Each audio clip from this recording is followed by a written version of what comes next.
السلام عليكم ورحمة الله وبركاته. ازيكم عاملين ايه؟ يا رب تكونوا بخير. جايلكم النهاردة وهعمل معاكم طريقة الشيش طاووق. انا عملته في فيديو قبل كده لكن كان بصدور الفراخ. ان شاء الله النهاردة هعمله بوراك الفراخ، بتكون اطرى. والحقيقة الطريقة الاصلية للشيش طاووق بتتبيلة سهلة قوي، بسيطة جدا. طعم طبعا مفيش افضل من كده، ولا نظافة ولا جودة احلى من انك لما تعملي اي شيء في بيتك. بجد بتبقى الموضوع مختلف تماما لما تشتريه من بره. عايزه اقول لكم كيلو شيش طاووق حاليا يعني بقى تقريبا ب 350 جنيه. مش فاهمه ليه علشان ايه، انا مش عارفه. فان شاء الله هعمله معاكم بطريقه سهله قوي وبسيطه. شجعوني بلايك حلو كده، علشان بقالي فتره طويله جدا ما نزلتش فيديوهات علشان مفيش تفاعل خالص. يلا بقى بسرعه نشتغل على طول ونقول ايه اللي هنعمله. اول حاجه معايا هنا الوراك المخليه. انا خليت الراجل يخليها لي، قلت له خلي لي خالص الوراك. الكميه اللي عندي دي كيلو من الوراك المخليه. تمام. انت قولي له عايزاه اقطعها لي شيش طاووق، ممكن يديها لي كده، وممكن طبعا يقطعها لك مكعبات، بس انا بصراحه فضلت انا اللي اقطعها بالتقطيعه اللي انا افضلها يعني. تمام كده. بعد طبعا ما غسلتها كويس قوي ونقعتها وصفيتها من الميه بتاعتها، بدات بقى اقطعها مكعبات زي ما انتم شايفين كده. يعني ما تحاوليش تصغري في التقطيعه، علشان هي كمان لما بتستوي حجم القطعه بتقل شويه. فانا حبيت بس اقول لك المعلومه دي علشان ما تحسيش كده ان ايه ده، القطعه كانت كبيره قوي وبعدين قلت كده. لا، قطعيها قطعه مناسبه كده من البدايه، علشان تبقى معاكي قطعه لحمه محترمه كده، ما تكونش صغيره. تمام. هنا قطعت كل الكمية بتاعتي زي ما انتوا شايفين. يعني ال الورك تقريبا بقطعه يعني 4 اجزاء، او ساعات كمان 5 اجزاء. تمام كده، على حسب طبعا حجم الورك او حجم القطعة اللي قدامك. سهل، مفيش افضل ولا اسهل من كده. يلا نصلي على النبي عليه افضل الصلاة والسلام لو وصلتي معايا للحظة دي. تمام كده، تمام، مفيش اي افتكاسات. يلا بينا بقى نشوف التوابل بتاعتي اللي انا هستعملها في الوصفه. اول حاجه معايا ملح وفلفل، معايا توم باودر، معايا بصل باودر، معايا كمون، معايا كزبره، معايا بابريكا، معايا زعتر. هنا الكميه على الكيلو حاطه يعني حوالي معلقه صغيره كده، مش مليانه قوي من كل تابل. تمام كده. وهنا عندي عصره ليمونتين. الكيلو حطيت عليه عصرة ليمونتين. تمام كده. والبابريكا طبعا لو انا نسيت اقولها. كل التوابل دي لو انت مش عندك مثلا او حابه تجيبي التوابل الجاهزه، بتتباع كلها توابل شيش طاووق باكت كده، ممكن تضيفيه. ولو مش يعني لو ما عندكيش كل كميه التوابل، لكن التوابل دي كلها موجوده في البيت بصراحه. فانا قلت يعني مفيش اسهل من كده. ايه اللي انا عاملاه اللي قدامي ده؟ اللي قدامي ده انا عندي كوبايه من اللبن الحليب، فانا ما عنديش زبادي. فحطيت لها معلقه صغيره من الخل وسخنتها على النار، فصلت بقت بالمنظر اللي انتوا شايفينه ده. صفيتها طبعا واخدتها بديل للزبادي، يعني من الاخر كده لبن رايب. تمام تمام. لازم تتصرفي كده وما توقفيش عند حاجه. اول حاجه ضفت بقى اللبن الرايب اللي انا عملته، ونزلت عليه ب3 معالق كبار من الزيت، ونزلت عليه بعصره الليمونتين، واضيف التوابل كلها دفعه واحده. تمام. هقلب كل بقى المكونات كده علشان ما تكونش حاجه مش خلطه مع التانية، فيبقى يعني شويه ميكس كده محترم. هجيب بقى قطع الفراخ بتاعتي وهحطها هنا بتتبيله محترمه. اقل حاجه لازم تسيبيها في التتبيله دي ساعتين.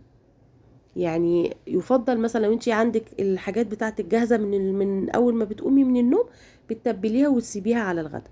اقل حاجه ساعتين، يعني علشان تتبيله كده تدخل في النسيج بتاع اللحمه وتديكي طعم كويس قوي.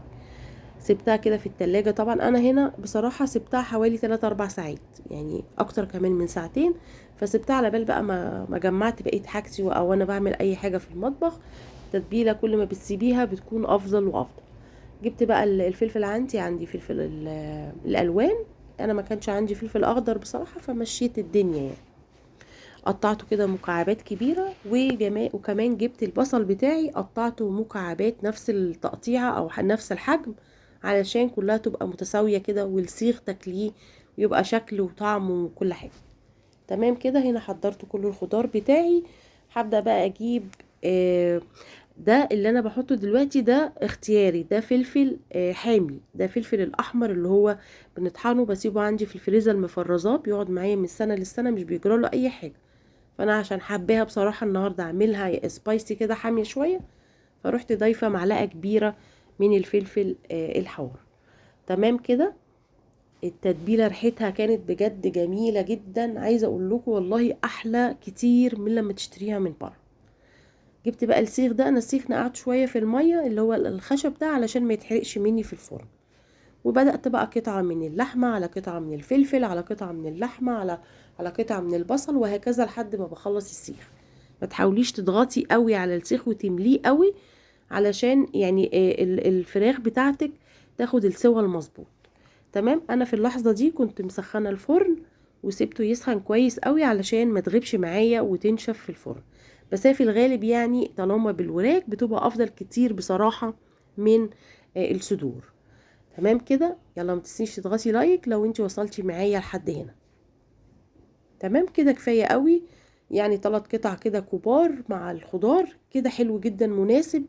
يعني مش عايزه اخلي السيخ يبقى مليان للاخر علشان اعرف امسكه حتى يعني لما يستوي وتاكليه. تمام كده. هنا بقى طبعا هخلص الكميه كلها، اكيد مش هسيب الفيديو مفتوح يعني كل الوقت ده. خلصت كل الكميه بتاعتي بالشكل اللي قدامكم ده، وجبت نص كوبايه من الميه السخنه وهضيفها في الصينيه وهحطها على ادخلها على طول على الفرن. قعدت معايا حوالي ربع ساعه. تمام كده. ميه سخنه مفيش فيها اي اضافات، وسبتها في الفرن. يلا بقى بينا على شويه السلطه او شويه الخضار المحترمه دي. جبت طماطمتين كبار وشلت القلب بتاعها علشان مش عايزاها تنزل الميه.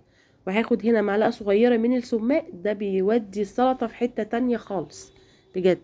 يعني دايما بحب جدا اعمل السلطه دي مع كل المشاوي، كفته، فراخ مشويه، لحمه مشويه، بصراحه حاجه كده جميله وطعم جميل.